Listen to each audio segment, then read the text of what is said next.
Maraming naniniwala na posibleng madismiss ang impeachment laban kay Vice President Inday Sara Duterte dahil sa kakapusan ng oras at kawalang matibay na basehan na inaakusa laban sa pangalawang Pangulo. Narito ang statement ni Senate President Cheese Escudero. Hindi pwede magpatuloy ang kaso na may isang panig lamang at wala ang kabilang panig. Sir, what about yung sinasabi ni Senator Boco na parang ang sayang daw kung na-convene na sana this week, may 7 to 8 days na nabigay na yung summons, napasagot na si VP. Hindi, 10 days nga yun eh. Nakalagay sa rules, 10 days from receipt. So kung June 3 na padala, June 13 matatanggap, adjourned na rin ang Senado. Kung June 11 pinadala, June 21, adjourn na rin ng Senado at may naiiwan na lamang na ilang araw ang bisa ng otoridad nga ng mga prosecutor para ipagpatuloy ang trial nang walang panig mula sa kanila.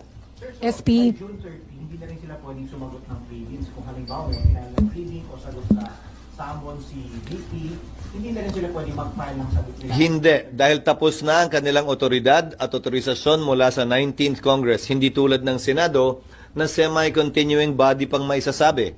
Ang Kongreso nagtatapos ito pagdating ng June 30. At anumang otoridad na binigay, authorization na binigay sa kanila, magwawakas na rin yan ng June 30.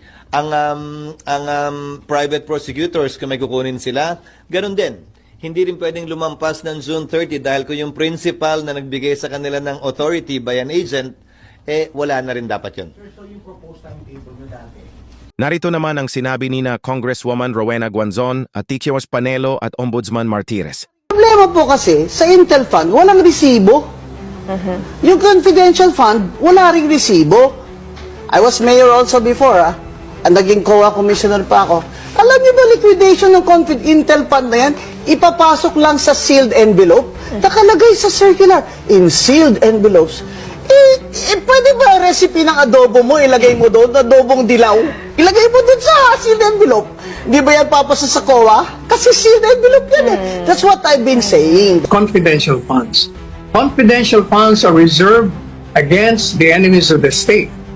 Saan mo kukunin ang impormasyon para matalo mo mga kalaban, mga terorista, mga kriminal, mga komunista, mga rebelde? Siyempre, manggagaling yun sa kanila rin. Paano mo kukunin? Babayaran mo yung magtatrader sa kanila. So pag yun ay pinapirma mo na tumanggap sila ng pera, di kawawa naman, papatayin nyo, pati pamilya nila. Kaya talagang hindi dapat na ipakita rin kung sino mga tumanggap ng pera. Kaya nga sabi ng ombudsman kaya nga confidential funds, ano ba kayo? Di ba? Your Honor, please. Pag na-require niyo po ang isang ahensya ng gobyerno na may confidential fund na mag-submit ng resibo, ay hindi na ho confidential fund yun.